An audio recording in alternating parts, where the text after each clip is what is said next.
Hello friends, in this class let us discuss on great vowel shift. A look at the English spelling and pronunciation shows that vowels, especially the long ones, have undergone considerable changes, especially during the Middle English period. This sound change is known as the great vowel shift. In fact, it began in the late Middle English period around 1400 AD and it was completed by 1700. Two series of changes can be noted here. The long vowels gradually came to be pronounced with a greater elevation of the tongue. Those vowels which could not be raised further, that is, by the tongue touching the palate and thus becoming consonants, such vowels they turned out to become diphthongs. The three long front vowels in Middle English underwent changes as follows. Long A became A. Example, we have Name, it became name. Take, it became take. Similarly, uh, another long vowel E that became I.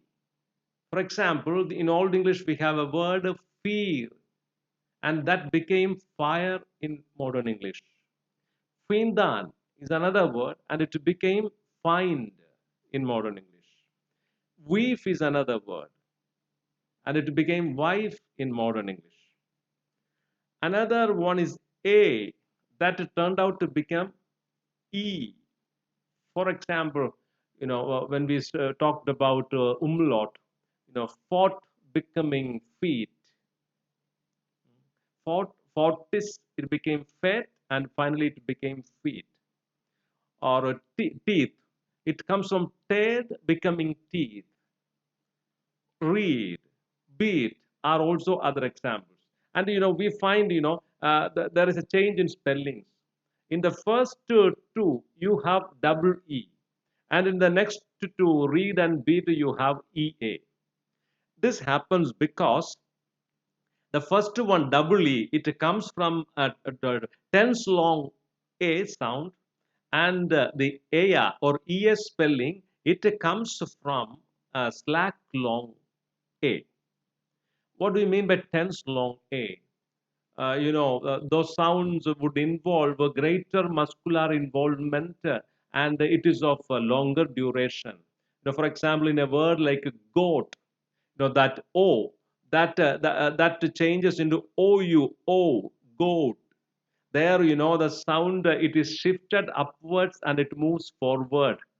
And such a sounds when they are produced, that is what we mean by tense long A. Whereas in slack long A, what happens is, it doesn't have, such an elevation. It has only lesser muscular involvement, and it is something like a flat A.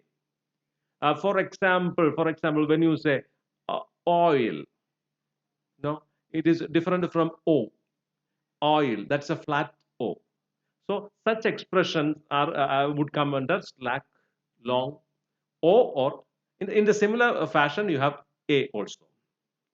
That is why when they are converted, it is EA, AR, READ, BEAT. Those words are derived because of slack long A. Whereas in the words like feet or meat, we have double E. It is because of tense long A. The same thing happens with the sound O. A tense long O would become oo. For example, food, root, mood, etc. Slack long O would turn out to become ew. For example, road, goat. All these things are examples for slack long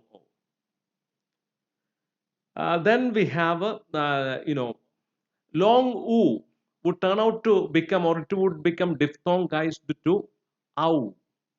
Example, whose in Old English would become house in modern English. Moose in Old English would become mouse in modern English. The short vowels did not undergo many changes. But the following changes can be observed. In Middle English, turned out to become a as in action or acts. Sat became sat in modern English. And also in Middle English, a become long a before sir, th, and f. Example, father, cast, master, etc. Also, the sound la, in many words, they were pronounced or articulated in Old English. Whereas when you come to modern English, they become silent. For example, calf, calf, or calm, calm. L is there, but it is silent. This also, happens because of this great vowel shift. Then another, a few sound changes of vowels can also be noticed. For example, um, short u turned out to become unrounded central a. There was a word sun in Old English, and in modern English it became sun. Consonants also were relatively stable during that time, but some kind of changes, a few changes can be observed. For example, w, were, that sound was dropped from words like to, two, or sword. K is another sound that is dropped from words like ni and no. KNW or KNOW, and K is silent. T is another sound that is dropped from words like castle and often. Okay, Americans would say often, but usually in British English we have only often. B is also another sound that is dropped, from words like palm and lamb. GH, that combination sound that is also dropped from words like light, right, height, etc. In some words, like enough and cough, GH would turn out to become fur. The last one is k, g, v. All these sounds are dropped from such combinations like WR or a GN and KN. For example, wrong, not, GNAT, and night, KNIGHT. So this kind of confusion in modern English appeared. It is just because of this phenomenon called the Great Vowel Shift that took place in the Middle English period. There are various reasons, we could trace out various reasons for such changes, evolution, and transitions, in the development of modern English. And some of the reasons, that is what we have been explaining through these three classes, how these inflections got dropped off from Old English, and also how the first consonant shift took place according to Grimm's law. Then we also talked about ablot and umlaut in the previous class. All these things, and finally about the great vowel shift also. All these things would explain this unphonetic nature of modern English, what really happened in the course of history of its development. So we wind up this class and we shall come back again with yet another topic. Thank you very much.